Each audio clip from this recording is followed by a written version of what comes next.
I'm here.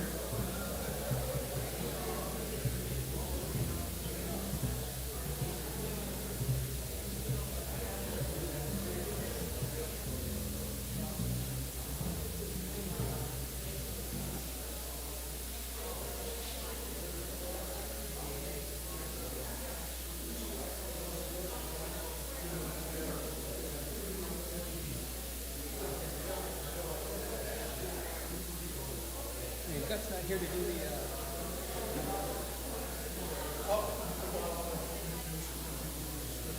Okay. And short on the top of it before, so then you play this time and after finish.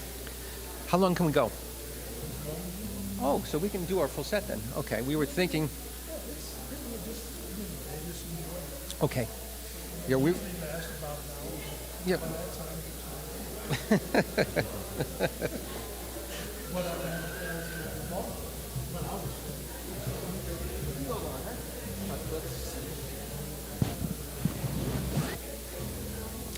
I've already sold a bunch of CDs and T-shirts. Do what? I already have. But now I threw it in my pocket, and I'm not sure. I think I brought 5 pens with me, and then everything else is split. So I'll just, whatever it is, it'll work out. Where are you?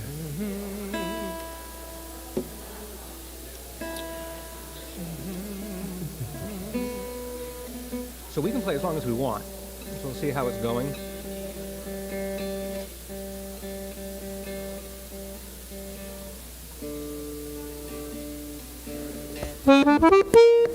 Oh, nice.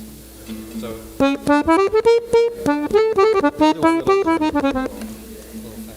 When they start exactly at 6, so. All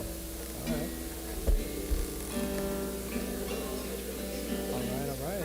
Craig, how do you want to do? Craig, how do you want to do the head on Dinah? How do you want to do it? You have the head, I've got the bridge. Okay. Yeah. No. On Dinah.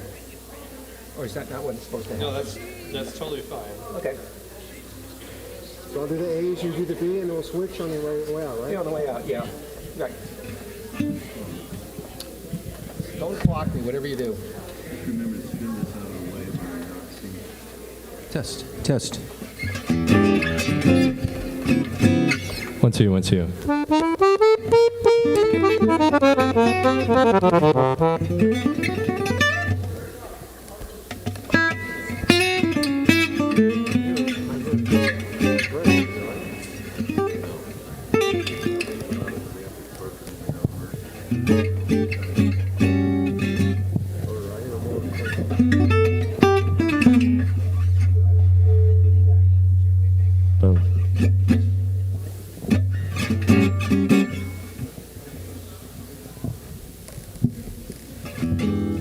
Less people.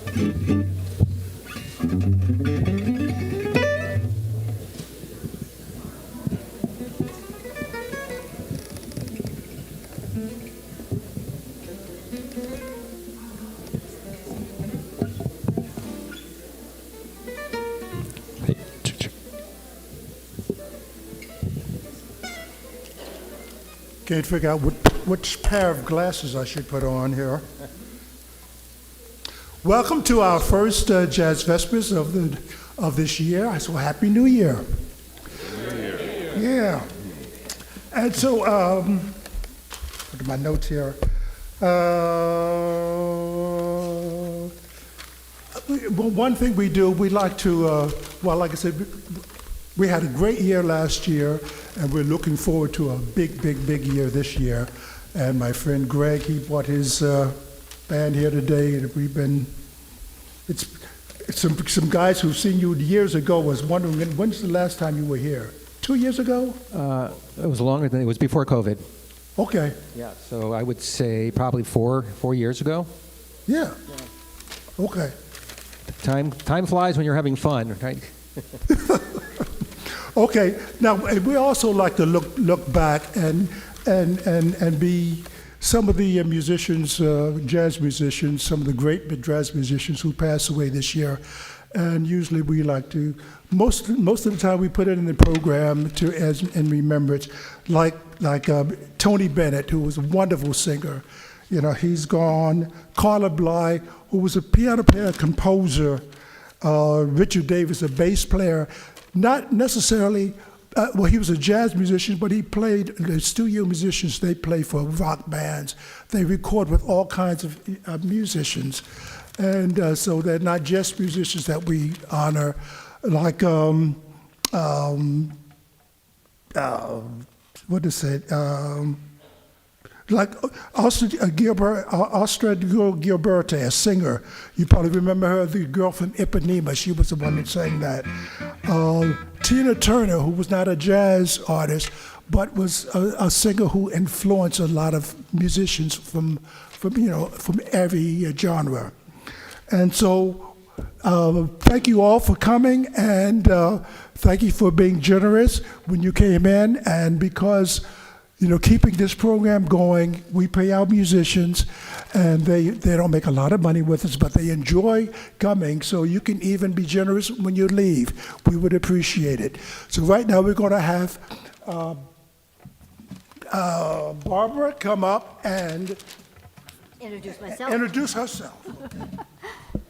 Normally I'm up here introducing other artists that I have asked to come. And the artist that I had scheduled for tonight had something come up and she couldn't make it. So I plugged in my work at the last minute so that at least there was something to look at while you're waiting. I hope that you enjoy it, and I want to thank everybody for your kind comments. Some of you have been very gracious to me, and I do appreciate it. All artists like to know that somebody sees something in what they do that is meaningful. I won't go on long about it because you can read my statement in the back of the bulletin. And it says a lot about what I try to do. I try to put into words, and I can't really, because I try to use art as a means of expressing something that's inside that doesn't have a visible. It could be a feeling about something or the reaction to something, and it's something that comes from inside. And so how do I describe that? Well, it's hard. And I used to do a lot of walking and hiking outdoors, and I would take photographs, or I'd take mental photographs, and I would come back and use those as elements to spur on what I felt or what they reminded me of. And it's about that essence that we all have inside ourselves. And I used the textured abstracts for a long time because I liked touching things, rocks and bark on trees and prickly bushes and things like that. And then doing that sensation that I would get from the tactile sense would make me think of all kinds of things. And I hope that some of the things that I feel, maybe they touch on something that you felt once that you had no picture for. So please do enjoy it. And any questions you can ask me. All of my landscapes and things are imaginary. They're not real places. They're a compilation of places I've seen and been, and I just pull them from my memory and put them together. One thing that I wanted to mention for the benefit of all the artists that you may see. People never want to ask how much a painting is or a sculpture, because they think, it's going to be so high, and I don't want to get the artist thinking I'm interested, because I'm not. Well, if it's something you like, you can ask them, and you know that you can always negotiate with an artist. And you can also, some artists will take, if there's something you really want, a lot, but you don't have that much money to just part with right then, see if they'll buy it on time. I had a couple of people that went and bought a whole bunch of art from me because they wanted it all. They were doing a new home and they wanted it to fit together. And so I had one gal that paid me $25 a month for years. It was fine with me. I was happy. She gave me some space in my studio to put in more paintings. So, at any rate, for future artists, think about that. Thank you very much for your attention.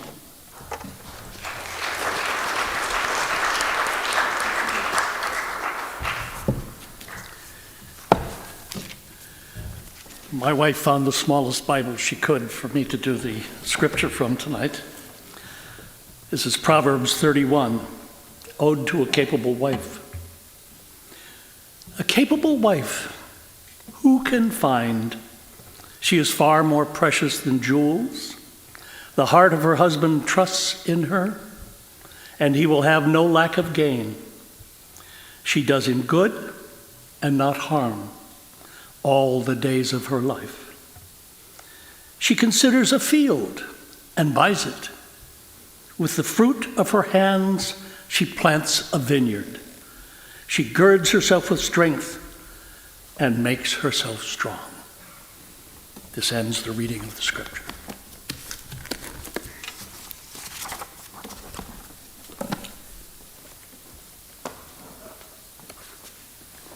I'm the wife that gave him the small Bible print, except it says on the front, large print edition.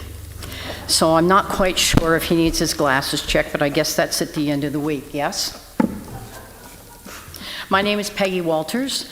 I have belonged to this church since 2000. I was coming long before that. But I love this church. I love the people in it. I love Lanny and Yvette. And tonight I've been asked to take Yvette's place, which is a big challenge because she's a wonderful performer and a wonderful artist and also a wonderful speaker. And I have a double challenge tonight because the pastor is sitting right back there, and I'm sure I'm going to get critiqued on Tuesday morning. Thank you. Thank you. I originally thought about doing the wit and the wisdom of the Bible, but I've changed that to do the strength of two women of the Bible.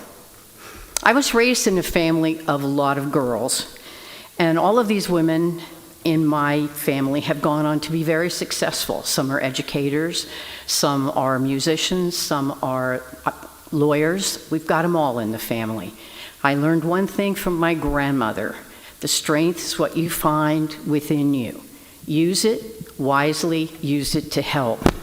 My grandmother's name on my father's side was Elizabeth, and the piece that I chose for Bill to read about the strong woman who helped her husband and found all the wonderful things that she could do to help her husband doesn't have a name in the Bible. But I kind of always thought of her as Elizabeth, so she has always been Elizabeth to me. My grandmother was part of the people who lived through the Great Depression, and she was a wise woman. My grandfather worked in the WPA because the family who had once had money had none at the time, and there were 5 young children to feed. So she did what she did. She went out, took laundry, she baked bread, she sold sticky buns. She did whatever she did. She needed to keep that family together. So that's why I've named that particular person Elizabeth. And the other person I've chosen to talk about tonight is Sarah, as in Sarah and Abraham, the founders of basically the family of Israel. And when I first started reading about Sarah, I thought, wow, this is a pretty interesting life she's lived. She had a wonderful household. Her husband trusted her. They were pretty wealthy. They had a lot going on for them. And yet God came to Abraham and said, sorry, you got to pull up stakes right now. Take everything. There's going to be a famine. You've got to take yourself out of here. Take your whole household and go. Well, we don't know what Sarah had to say about that, but she did go. And she went with him through a lot of different places, 4 to be exact, and they were ending up in Egypt. Sarah was at this time about 65 years old, and I guess a pretty good looker, because the Pharaoh took exception to her and said, gee, that looks pretty good to me. Maybe I'll claim my right and have her. So what Abraham did is a little deception, which is, I can get into that, but it's not really germane to the story. But he saved her, and she was also kind of approached by a couple of other men who thought she was pretty. And now, at the time, you could just take whoever you wanted. If you were a wealthy man, you could take the woman you saw, and that was fine. Didn't matter if she was not a problem. So these men found out that she was married, so they didn't want to mess with her. But everybody was a little bit annoyed, so in order to save Sarah, God brought down a couple of plagues of locusts and other things and saved her, and they continued on their way. The one thing that Sarah didn't have in her life was a child. God decided somehow or another at the time that she was childless, and it made her I would say sad. Now, God had promised Abraham, when he took his family out, went to Egypt, that part of that plan was that Sarah would have a child. Now, I mentioned she was 65 when they got to Egypt. By the time she was a little older, even though she was really, really good, she was way past the red tent age. I don't know if you people know what the red tent is. Oh, you do? Okay. There was a huge book about it maybe 10, 12 years ago, and it was where women went to be cleansed after a menstrual period or after they gave birth to babies. So she was way beyond that time in her life. So what happens next to them? Well, Sarah says, I think I'm going to take this into my own hands, even though she knew God had told her she'd have a child. Yeah, no, that's not going to happen. Abraham's decrepit, he's almost 100, so what's he going to do to help me? Well, she comes up with a plan. It wasn't God's plan, but she had a slave, an Egyptian slave called Hagar. And she said, well, I guess what I'm going to do is I'm going to have Hagar have Abraham's babies, because God only said that this baby had to come from Abraham's body. Didn't say anything about Sarah. So Hagar got summoned, whether she wanted to or not, and Abraham was basically able to make her with child. And that was fine, except that now Hagar got kind of, let's say, a little bit above herself. And she thought nothing of Sarah, because she couldn't have children. And that was part of what being a woman was in biblical times. You had babies. That's what you were there for, to procreate, to have a family, to enrich the land. Hagar got a little bit, like I said, above herself, and she got to arguing and thinking that she was the queen of the May now and that Sarah was nothing. And Sarah really got annoyed at this. Hagar really hated her. She went to Abraham and said, hey, I'm helping you out here, and yet this slave is despising me and hating me. Now what do I do? And Abraham, in his wit and wisdom, and being a little weak at the side, said, I don't care. Do whatever you want with her. Doesn't matter to me. Does not matter to me. Just do what you want with her. Which is what she did. The Bible says she treated her harshly. Doesn't say what. I don't think she beat her. She was carrying a child. But you never know what happened. So long and short of this story is that God promised that there would be a child. And the next time that they were talking, God said to Abraham, it's going to be your child, and it's going to be Sarah's child, and you are going to be the mother of the nation of Israel. Again, Sarah was really skeptical. She'd had enough. She said, this is all a game. I don't want to play this anymore. I just want to be done with this whole thing, and please just let us alone. We're fine where we are. He's going to have a child. I can raise the child. It'll be at my own. Custom is what it was and as it was. So God sent himself, and he also sent in another Bible verse, which kind of conflicts with God coming to tell Abraham all of this. He sent 3 robed wonders, 3 men in shiny gold robes. And they were staying in a place called Mamre. Am I pronouncing that correctly, Doug? Thank you. Came to Abraham and said, okay, where's Sarah? And she's in a tent. Well, then you need to tell her that I'll be back this time next year and she'll have her child with you. Sarah laughed. She laughed again. She laughed the first time, the second time, and the third time. She doubted what God had wanted her to do and what God said would happen. So in this instance, if you wait long enough, God will grant your wish. Or, as my grandma Elizabeth always said, God answers in 3 ways. God says no, God says maybe and wait for it, or God grants your wish at the time. And in Sarah's case, it was wait for it, I will grant your wish. You will have a child, and that child will be part of the ongoing story of our life, first as Jewish followers and secondly as Christian followers. And I will end the story now saying that I think Sarah was a brave woman to do all the things that she did. as I think my grandmother Elizabeth was very brave to do all the things she did. And I'd like to think that you got to trust in God's plan. Even though it doesn't become apparent, and even though it looks like the end of the earth to you, He's got something in mind for each and every one of you. And I hope you enjoy the music of the Idiomatiques, because I've been looking forward to this for 2 weeks. Thank you.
Thank you and good night.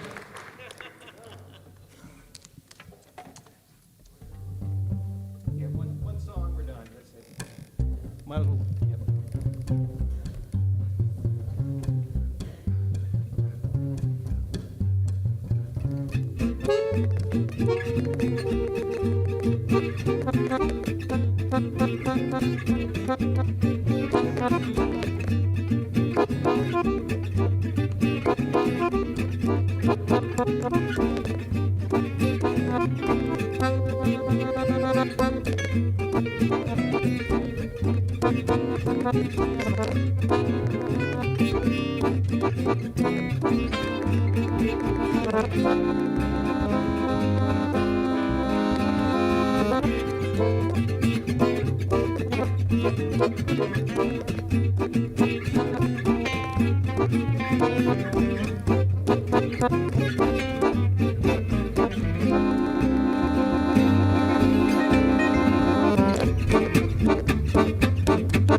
Yep.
Thank you very much.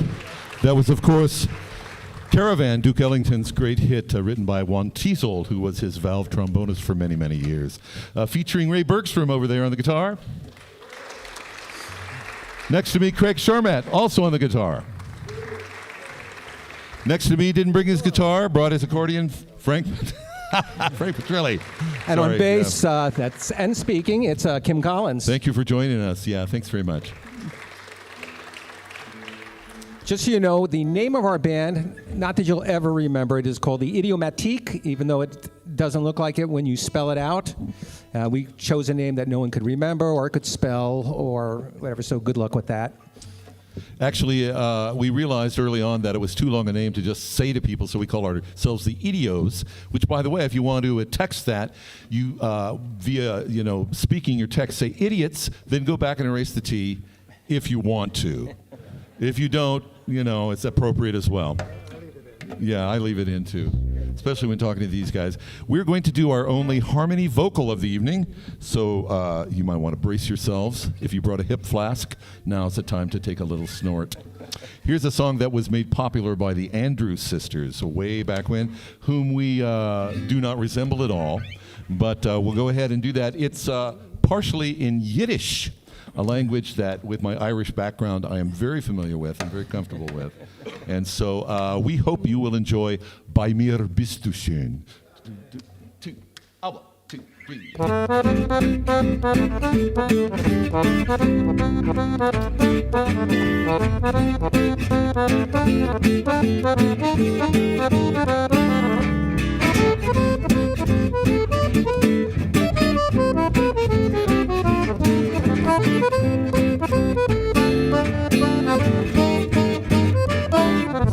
Bei mir bist du schön, please let me explain. Bei mir bist du schön means that you're grand. Bei mir bist du schön, again I'll explain. It means you're the fairest in the land. I could say Bella, Bella, even sehr wunderbar. Each language only helps me tell you how grand you are. I've tried to explain. Bei mir bist du schön, so kiss me and say you understand.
Bei mir bist du schön, please let me explain.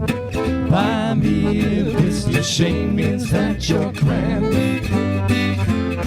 Bei mir bist du schön, again I'll explain. It means you're the fairest in the land. I could say Bella, Bella, even sehr wunderbar. Each language only helps me tell you how grand you are. I've tried to explain by mere business shame. So kiss me and say you understand. So kiss me and say you understand. So kiss me and say you understand.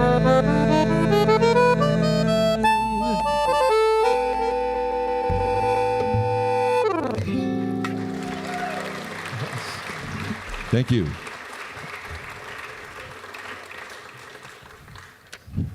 We're going to do a song. I'm not sure if we've played it yet in front of people, but your people, and it's going to happen for the first time. It's called Beginnings, and we probably should have played it at the start since it's called Beginnings, but we're going to play it fourth. Original composition by Craig Sharp. All right. 1, 3, 4, 5, 6.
kind of too much. Here's another original composition. This one is written by the handsome gentleman on my far left, Ray Bergstrom, and as shy as he usually is, he did name this song after himself. So, but that's okay, because it's catchy. Or maybe even named it after Ray Charles, or after your dog, gerbil. Octopus. We'll get there. Anyway, we don't know what animal he named it after, but the title of the song is Ray's Cat. So we hope you enjoy Ray's Cat. Could you pull the guitar, my guitar a little bit out of the monitor, please? Thank you. A little more vocal. Right. Y'all ready?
That was a song called Raise Chinchilla. No.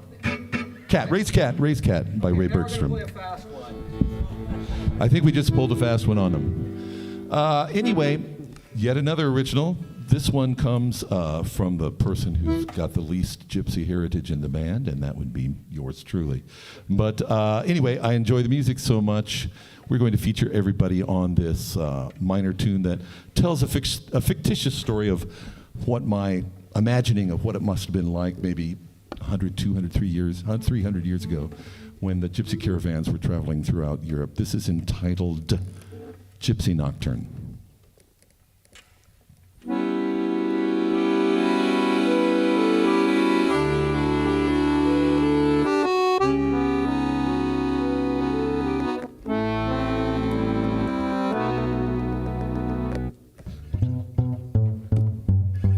Bright torches light a circle in an open field of wagons standing lost in reverie,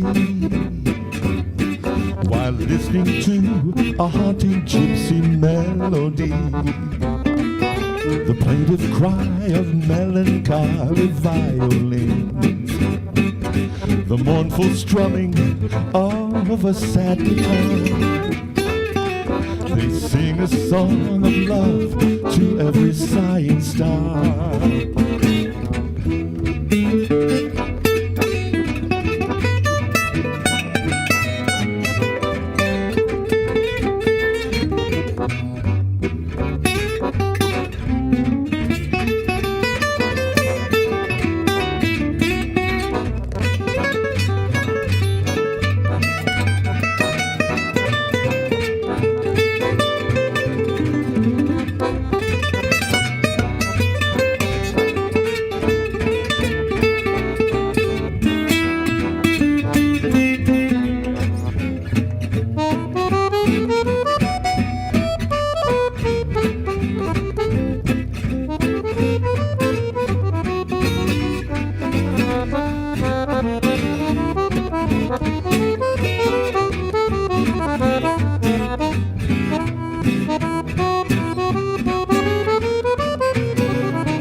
So full of yearning that it stirs the trees. It moves the lonesome owl to join its woe, while remembering all those tales of wandering long ago. Whispering love, well they know the serenade of night.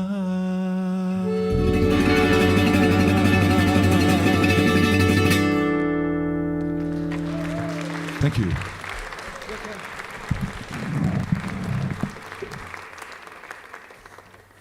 So the next song, this was kind of a weird thing.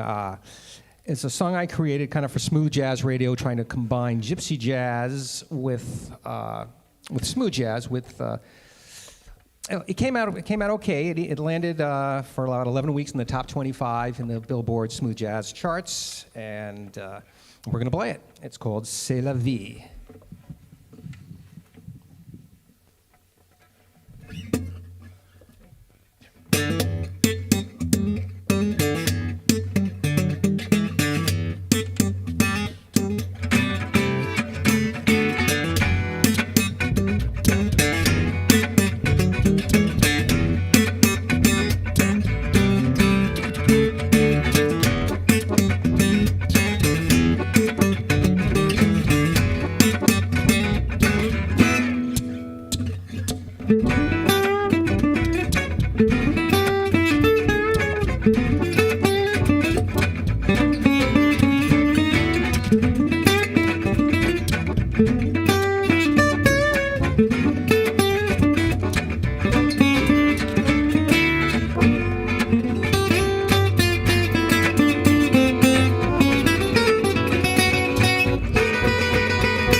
Thank you.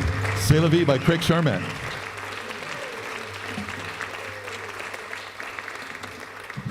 We're going to feature probably Django Reinhardt's most famous song, and this is a ballad. It's got some beautiful guitar duet work done here by Ray and Craig, so we hope you enjoy Nuage.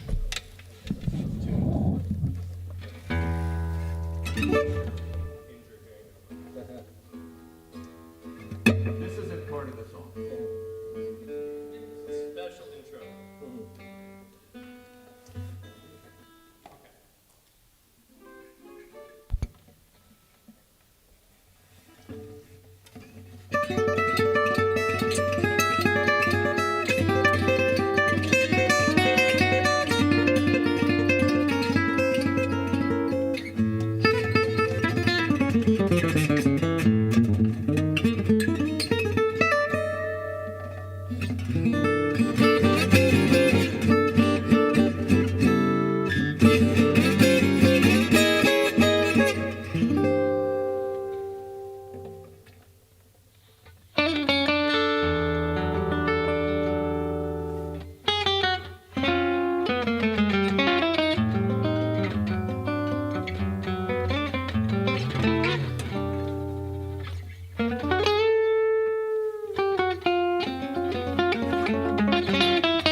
That's Ray Bergstrom.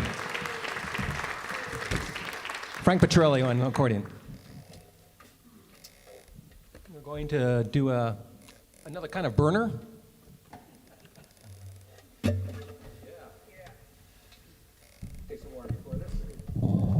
We haven't played this for a while. Yeah, Craig Sharmite composition. This is one we haven't done for a while. It is a burner, but it's kind of a back burner. So you guys will get to hear the brushed up version where we've moved it to the front and turned up the flame.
State of Manouche by Craig Charmat.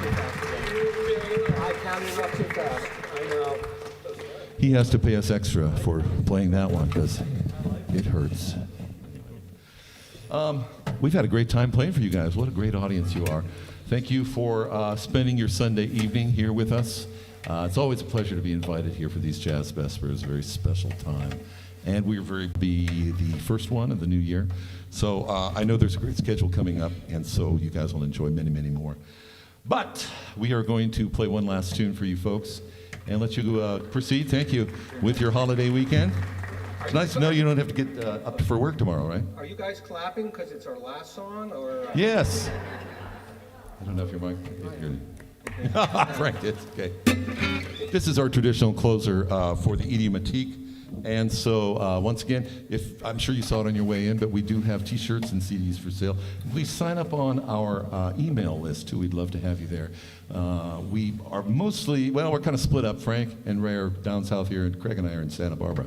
But we do get down here frequently, so we'd love to keep you posted on our gigs. Well, I would like to also say something about the T-shirts that Kim designed, by the way. Thank you. And if you look in there, you can find out you can actually wear the word idiot and have it camouflaged on your chest. And it gives you a few chances to do that. I also want to say there's very few things more depressing at my age than trying to sell you guys T-shirts. Unless it were like beanies or something. Tank tops. That would be very embarrassing. So anyway, here's a favorite old swing tune that everybody will know, especially if you're a Harlem Globetrotters fan. Go ahead,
Thank you, folks. We are the Idiomatiques. Thanks for joining us.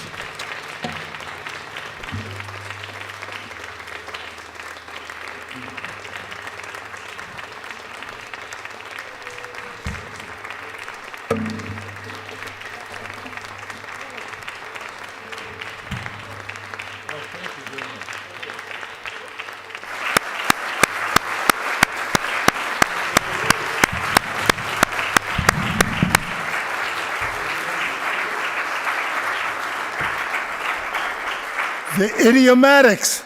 All right. Yeah. Gentlemen, as the prayer and benediction, may the Lord watch between you and me when we are absent one from another. And that was dynamite. That was happy music. How about that? One other thing before we leave. Yvette, she's been down in Laguna Beach rehearsing, directing Ain't Misbehaving. So if any of you are interested in going down, just go to Laguna Beach Playhouse. And the show is running from January 24th through February 11th. It's a short run, but there's a matinee on Thursday and Sunday on the 25th and the 27th, matinee and on the 1st.